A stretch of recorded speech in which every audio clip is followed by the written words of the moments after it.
Hello, नमस्कार. कसे आहात तुम्ही? तर आज मुद्दामच शॉर्ट्स व्हिडिओ न बनवता लाँग व्हिडिओ केलेला आहे. तर आज आपण बनवणार आहोत भरलेली वांग्याची भाजी. तर आज आपण थोडी वेगळ्या पद्धतीने बनवणार आहोत. तर मी इथे 2 लोकांसाठी वांग्याची भाजी बनवत आहे. तर सर्वात आधी मी इथे खोबऱ्याचे कापून घेतले आणि ते थोडे लालसर होईपर्यंत छान असे भाजून घेतलेले आहे. तर चला, इथे आपलं खोबरं भाजून झालेलं आहे आणि त्यानंतर घेतलेले आहे मी शेंगदाणे. आणि शेंगदाणे हे कमी गॅसवर भाजा, जेणेकरून ते छान भाजलं जाईल. त्याच्यानंतर घेतलेले आहे तीळ, कढीपत्ता आणि काही लसणाच्या पाकळ्या. तर इथे आपले शेंगदाणे छान असे खरपूस भाजले गेले. तर बघा, इथे आपलं हे सर्व साहित्य भाजून झालेलं आहे. त्यानंतर 5-1 मिनटं याला थंड करून घेऊया आणि मिक्सरच्या भांड्यामधून काढून घेऊया. तर वांग्याच्या भाजीचे खूप सारे प्रकार आहे. आपण जशी बनवू तशी ती छान होते. तर आज आपण ह्या पद्धतीने बनवत आहोत. तर चला बघूया कशी होते. तर हे बघा, इथे आपलं मिश्रण पण त्यामध्येच टाकलेलं आहे चवीनुसार मीठ, लाल तिखट आणि आपला घरगुती काळा मसाला आणि खूप सारी कोथिंबीर, आणि ही पण मिक्सरमध्ये बारीक करून घेतली. तर इथे आपलं वांग्याचं मिश्रण तयार झालेलं आहे. तर चला, इथे आता आपण वांगे कापून घेऊया.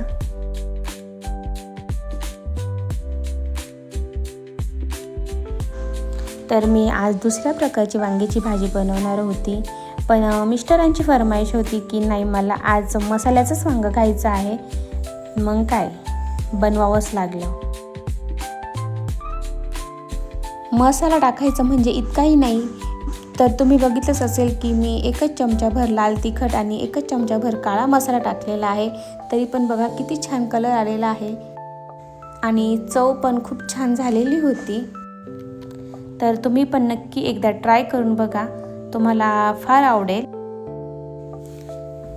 तर इथे वांग्यामध्ये मी एकदम गच्च मसाला भरून घेतलेला आहे. तर बघू शकता तुम्ही, फार टेस्टी होणार आहे ही आपली रेसिपी. तर चला, करूया फोडणीला सुरुवात. तर वांग्याची भाजी आज आपण कढईमध्ये न करता तर कुकरच्या एका शिट्टीमध्ये करणार आहे.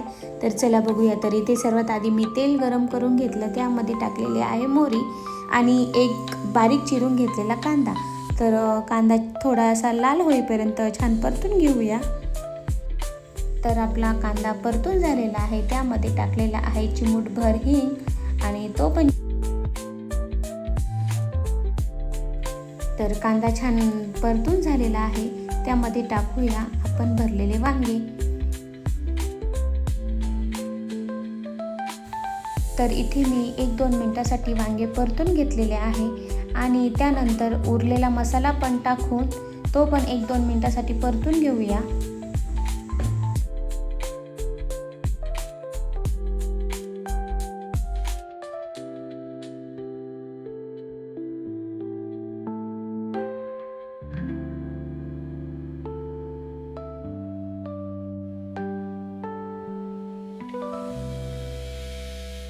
तर चला, इथे आपलं वांगं 1-2 मिनिटासाठी परतून झालेलं आहे.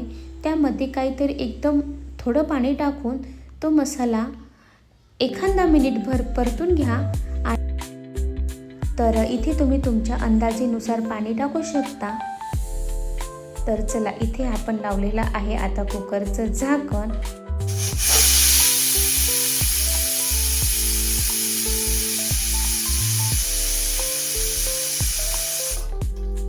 तर चला, इथे आपल्या एकच शिट्टीमध्ये वांग्याची भाजी तयार आहे.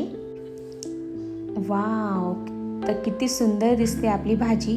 तर तुम्हीही नक्की ट्राय करा. आणि मी वरतून टाकलेली आहे खूप सारी कोथिंबीर. तर तुम्ही ही भाजी चपातीसोबत, बाजरीच्या भाकरीसोबत खाऊ शकता. आणि जर अजून तुम्ही आपल्या चॅनलला सबस्क्राईब केलं नसेल तर सबस्क्राईब करा, लाईक करा, शेअर करा, बेल आयकॉन टिक करा. थँक्यू.